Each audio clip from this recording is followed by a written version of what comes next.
Some 500 Lethem inhabitants benefited from house lot allocations. Truck driver in fatal Linden couple crash pleads not guilty. Tuschen man electrocuted while removing a truck from a canal.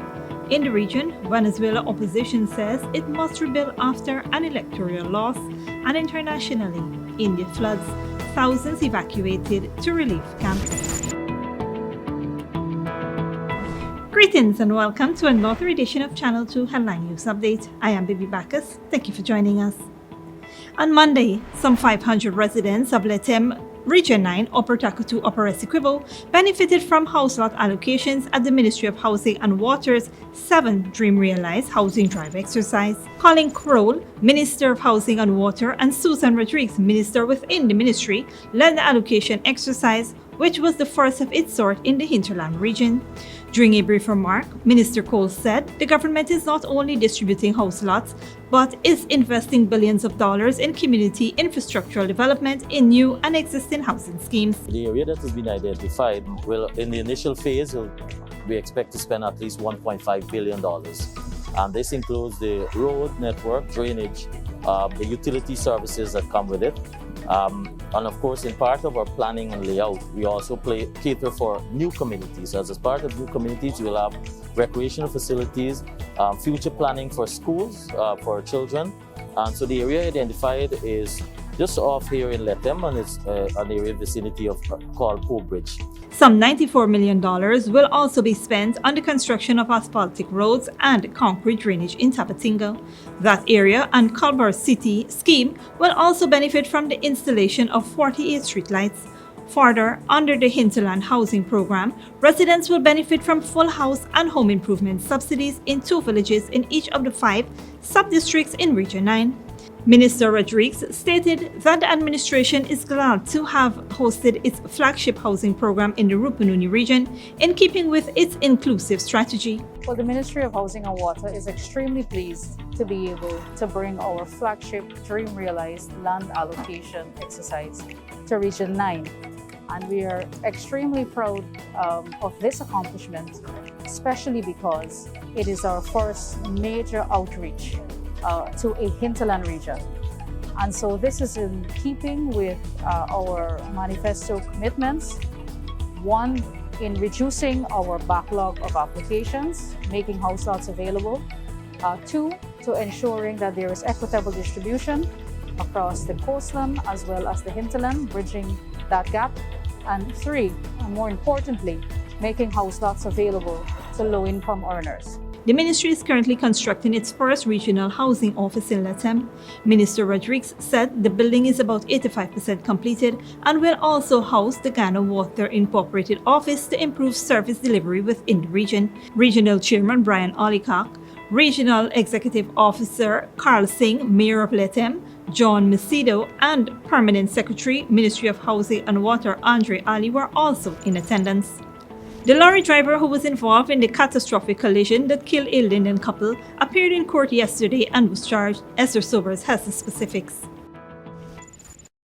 A 50-year-old Murray lorry driver is now on $1 million bail after he appeared at the Diamond Magistrate Court before Principal Magistrate Judy Lachman on Monday and pleaded not guilty to the 2 counts of causing death by dangerous driving. Carl Craig of Lot 150 Public Road, Suesdyke, East Bank, Danrara, was arrested and charged after the vehicle he was driving collided with a car along the Caledonia Public Road, causing the death of a Linden couple. According to reports on Thursday, November 18th, Craig was driving motor lorry GWW 4922 when he swerved from a truck into the opposite lane and collided head-on with motorcar PXX 8815, driven by 42-year-old Lloyd Valsin of Wisrock, Linden. As a result of the collision, the driver of the motor car, his wife, 31-year-old Nico Valsin, who was on the left front seat, and the 20-year-old passenger in the rear seat received injuries to their head and bodies. On arrival at the Diamond Diagnostic Center, Lloyd Valsin and his wife Unika Valsin are examined and pronounced dead. A post-mortem examination by Dr. Nihal Singh opined that causes of the death for both victims to be multiple injuries consistent with motor vehicular accidents. Craig will return to court on December 15th, 2021. For Channel 2 Headline News, Esther Sobers. Thanks, Esther. The Ministry of Public Works wishes to inform the public that the intersection of Mandela Avenue and Vicintra Road will be closed to the public on November 24, 2021 from 8 a.m. to 6 p.m. This disruption is to facilitate the carriageway paving under the Sheriff Street Enhancement Project. Motorists desirous of accessing the closed intersection can use Pineapple Street to enter Mandela. The intersections will be reopened to traffic on Wednesday, November 24th at 6 p.m.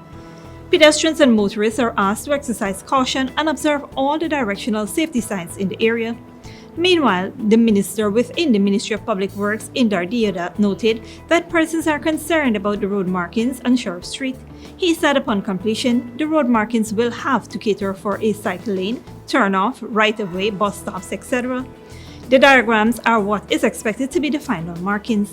Minister Deodat is asking that motorists be patient, exercise caution, and not be misguided. Stick around after the break. Tuschen man electrocuted while removing a truck from a canal, and the Minister of Health attributes drop in COVID-19 hospitalization rates to progressive vaccine strategy.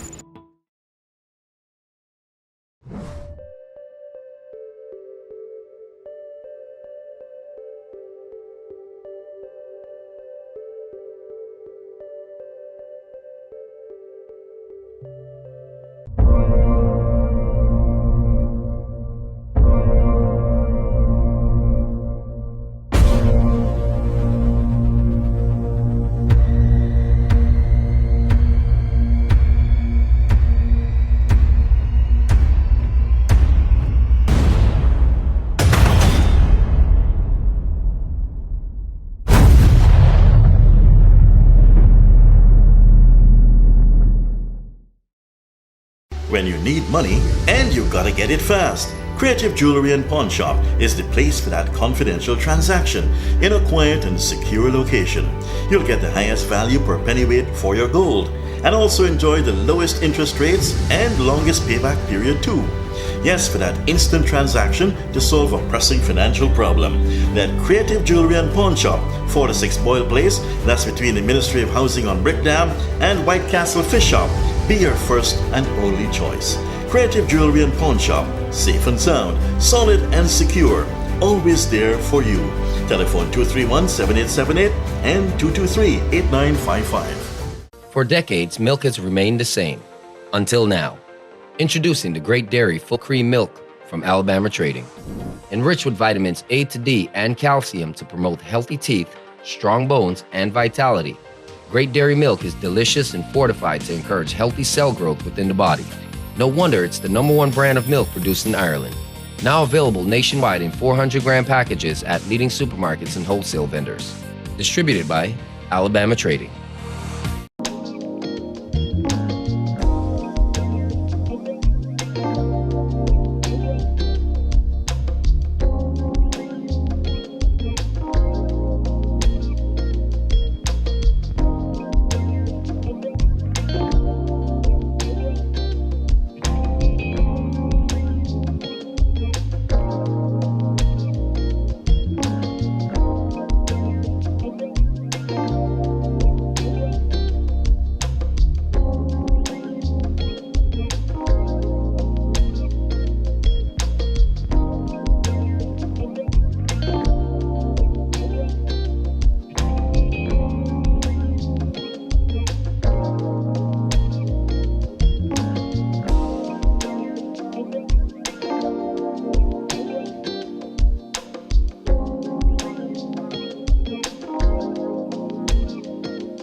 Furnishing your home or office has never been easier. Here at Kissoon's, our inventory of locally made and imported furniture, offered at amazing prices, will leave you wanting more. From vinyl, floor rugs and carpets, bedroom, dining and living room sets, mattresses, pillows, office desk, chairs and filing cabinets, outdoor benches and tables. We have a piece of furniture for every room imaginable in your home or office. Check out our flagship store at Industrial Site Rijnveld or one of our branches in New Amsterdam, Port Morant, Riverton and Camp Street. Kissoon's Furniture, furnishing homes for over 50 years.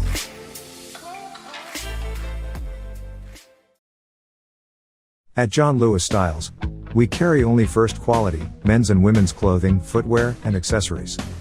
As authorized dealers, our items come directly from the manufacturing brands and are available in all sizes and colors. What we sell was never on display in another store. It's time you know the truth about what you buy. Come visit us on Waterloo Street. John Lewis Styles, simply different.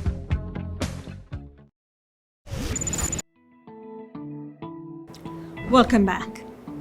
Today, during his COVID-19 update, Minister of Health Dr. Frank Anthony said the ministry is seeing a decline in COVID-19 hospitalization rates. Where there's high levels of vaccination, we will see a decline in the cases, as we've been seeing in some of the regions. But in the areas where we have a lot of people still remain unvaccinated, unfortunately, we are going to have more cases. And some of those cases are going to be severe and would require hospitalization. So the regions right now with the lowest vaccination rates would be Region 10, Region 8, and Region 2. These are regions with relatively low vaccination rate, both for first and second dose. And we would therefore expect that at some point, when we get cases from these regions, we will probably see some of the more severe cases coming out that require hospitalization. And if people remain unvaccinated, some of them will die. There are currently 1,836 active COVID-19 cases, with 24 new cases over the last 24 hours. 58 persons are hospitalized. 33 are at the Ocean View facility and 9 in ICU. 2 deaths were recorded over the last 24 hours, bringing the total number of deaths since the start of the pandemic to 979. Regions 3, 4, 6, and 10 continues to see high rates of cases. The health minister emphasized the necessity of individuals getting vaccinated so that the country's hospitalizations and death from the deadly disease continues to decline. It's also good that we don't have a lot of patients right now that require hospitalization. And it comes back to people getting vaccinated. So if more people get vaccinated, I think it would make a big difference in terms of the severity of the disease. As of yesterday, we have opened up for boosters. Frontline workers, persons with comorbidities, or persons over 50 years can get a booster shot at any of the sites across the country. Dale Jarvis informs us in this report that the Ghana Police Force is currently investigating the circumstances surrounding the electrocution of a canter driver who was retrieving a truck that had lost control and ended up in a nearby canal. Here's more. A 28-year-old man is now dead after he was electrocuted while removing a truck that went overboard in a Trent at Zealand Public Road, East Bank, Essequibo, November 22, 2021. Dead is Siram Jainaran, also known as Akash of Tuschen North, East Bank, Essequibo. Inquiries disclosed that motor pickup GMM 6541, driven by a 70-year-old Orlando Braffett of Sophia, Georgetown, was proceeding east on the public road when he suffered a blowout and ended up in a trench on the northern side of the road. As a result, Braffett contacted Sinaran Jainaram, a canter truck operator, with a high-up crane to remove his vehicle. As Jainaran was standing on the right side of the canter operating the crane, it came into contact with the Guyana Power and Light electrical wire, causing the wire to spark. Jainaran was pinched to the ground. He was taken to the Lenoro Cottage Hospital, where he was pronounced dead on arrival by a doctor on duty. The body is currently at Ezekiel Funeral Parlor awaiting a post-mortem examination. The investigation is still ongoing. Reporting for Headline News Update, Dale Jarvis. Thanks, Dale. Don't go away after the break. Cuba congratulates Venezuela on polls before the results was out, and Pakistanis suffer as inflation rises, economy worsens. But before that, here's the bridge retraction schedule.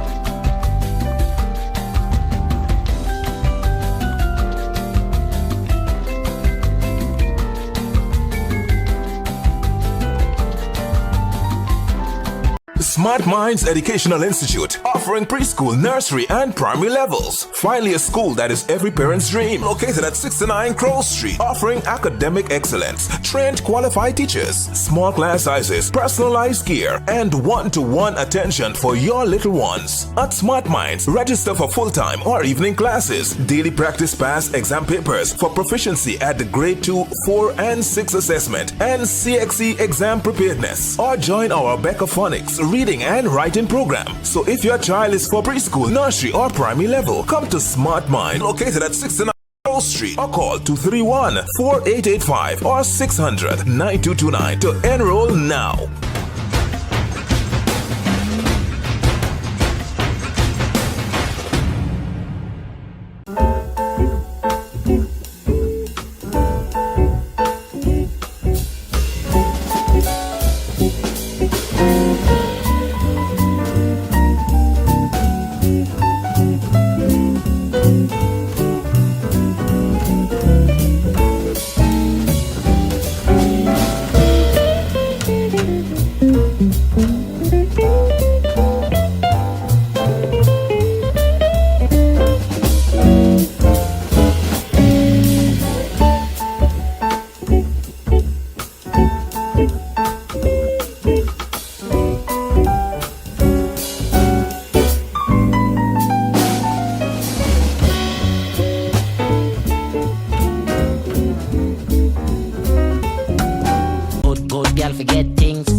Problem, Granny? I want money for borrow for do a surgery. I was dancing and I fall and fracture my hip. If you need some quick money, you should check Lender's Jewelry and Pawn Shop. Lender's Jewelry and Pawn Shop, lot 238 South Road Border, Georgetown. Get jewelry made to order in just 72 hours. We also accept vehicles. Lender's, best rates, longest payback period. Boys, I get through. Plus, I could dance again. Lender's Jewelry and Pawn Shop. Survival Shopping Complex brings to you its delivery service, Shop through WhatsApp. This process is simple. All you need to do is call or message your grocery list to 613-9683 and we will select your items for you and have them delivered directly to you, even out of town. This is convenient because we can stay on the phone with you as we select your favorite brands. We're happy to do your shopping for you. Contact us on WhatsApp today and shop Price Smart at Survival Shopping Complex. Kingdom-based taxi service, transportation for every occasion. Short drop, airport, weddings, funerals, and much more. We're located at Lot H. Durbin and Vicingen Road, next to Green City Bar. For honest, efficient, and reliable service, call Kingdom-based taxi service at 648-5959 or 227-7937. You can count on us.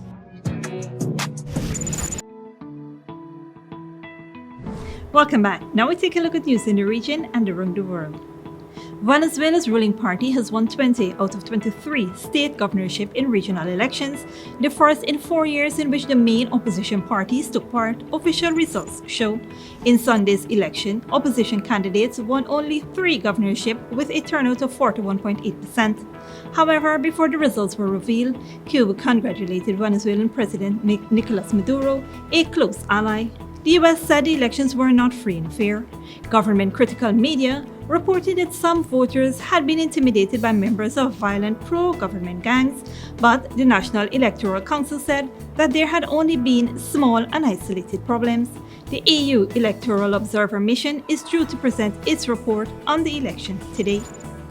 Meanwhile, Venezuela's governing Socialist Party has claimed victory in regional elections. Venezuela's opposition figure says The result is a blow to their first campaign after a 4-year boycott, Al Jazeera's Teresa Bo reports. Gina Marruganaya was surprised by the results of Sunday's regional elections. She lives in the neighborhood of Baruta and was hoping for the polls to expose the situation Venezuelans are facing today. She's a teacher. Her 4-year-old daughter has a kidney condition and she can't afford the treatment. It's not easy if you have the expenses we have with a child who has kidney disease and you have to spend $150 every 3 months. I have a family, we can barely save $10. I've gone everywhere to ask for help, but nobody cares. I'm disappointed because I wanted something to change. But in Plaza Bolívar in the center of Caracas, Nicolás Maduro supporters celebrated. Venezuela's ruling Socialist Party won 20 governorships in spite of the huge economic crisis that's left more than 80% of the population in poverty. Laura Rivas came here because she wanted to congratulate Nicolás Maduro on his birthday. The president takes care of us. We have vaccines, face masks, and if we have a problem with our salary, he solves it. He gives us food so we can survive. Sunday's results were a setback for the opposition. Around 60% of the population didn't vote, and more than 5 million people have left the country. Even though the ruling party won in most of the governorships, the national results show the opposition at least 9 points ahead. The problem is their candidates were divided in crucial states. After several boycotts, the opposition decided to participate in this election, frustrated with the failure of U.S. sanctions to remove Nicolás Maduro from office. They were also emboldened by the presence of observers from the European Union. But the results were not what they expected. Opposition leader Juan Guaidó said the opposition needs to work towards unity. How do we connect what happened on Sunday with a solution to the crisis and people's problems and recover the country? That's the challenge we have, and clearly there needs to be a new phase in this process in Venezuela. Millions of Venezuelans are caught in an economic crisis and an endless political battle that's had a huge impact on people's lives. Venezuelans are desperate for solutions that never seem to arrive. Teresa Bo, Al Jazeera, Caracas. Internationally, Pakistanis are struggling to make ends meet as the economy takes a dive. The price of goods has hit a 70-year high and the local currency has weakened against the US dollars. Al Jazeera's Osama bin Javed reports. The vendors have increased, but the number of buyers is decreasing. Used clothes and shoes are sold at this roadside market, which has been here for decades. But business is not what it used to be. I have been selling used shoes for a long time. It is only this year, when prices have shot up so high, that there are no customers. People have no purchasing power. I'm struggling to feed the children. The Pakistani rupee is at its lowest against the dollar, and commodity prices at their highest in 70 years.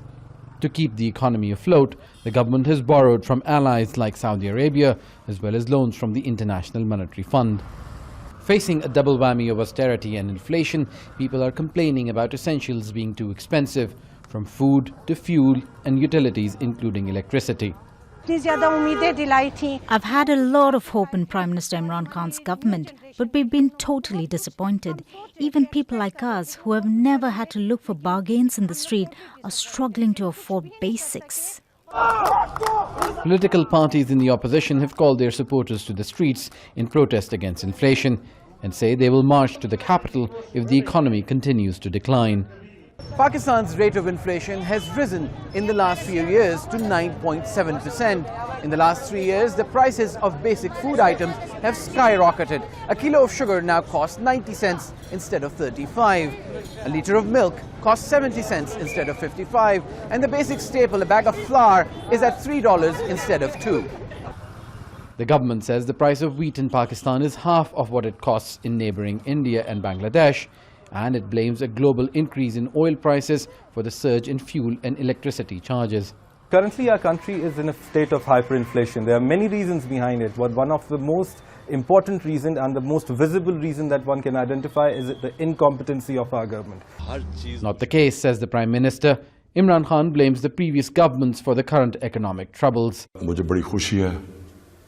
I'm happy to announce the biggest welfare program in Pakistan's history. Yes, there is inflation in the country, but we should also look at what the government is doing to alleviate the situation.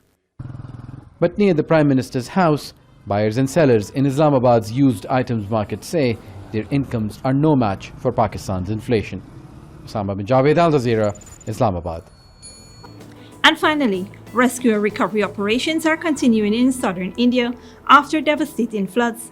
At least 30 people are dead or missing. Thousands have been evacuated to relief camps as more heavy rain is predicted over the next few days. Al Jazeera's Elizabeth Punaram reports.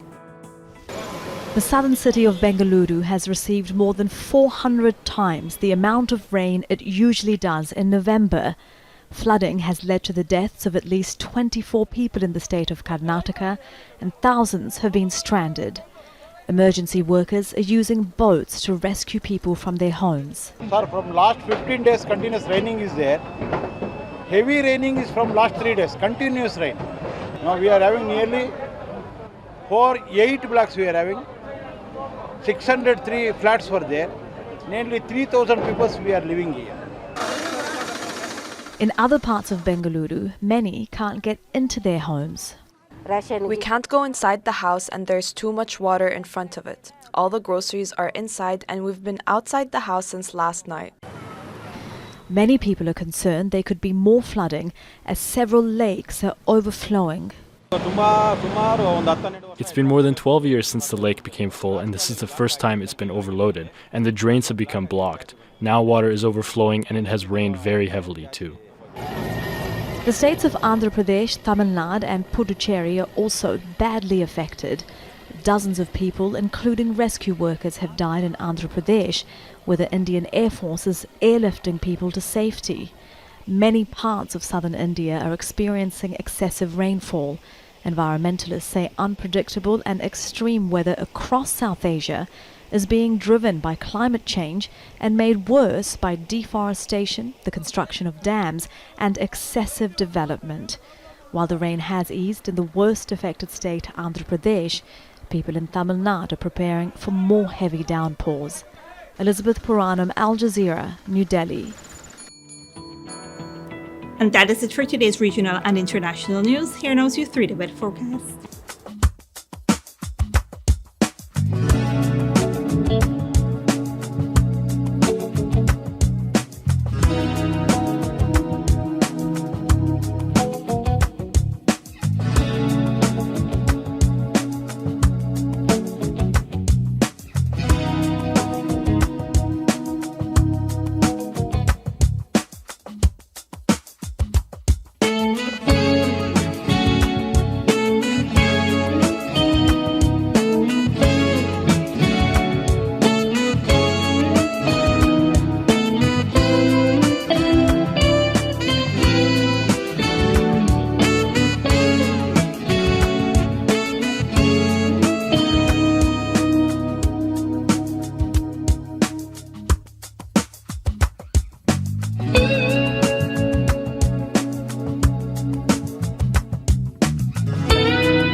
And that is all for this edition of Channel 2 Headline News Updates. Tune in on Wednesday at 7 p.m. for another episode. Be sure to subscribe, like, and follow us on Facebook and YouTube. Until then, please take care of yourself and each other.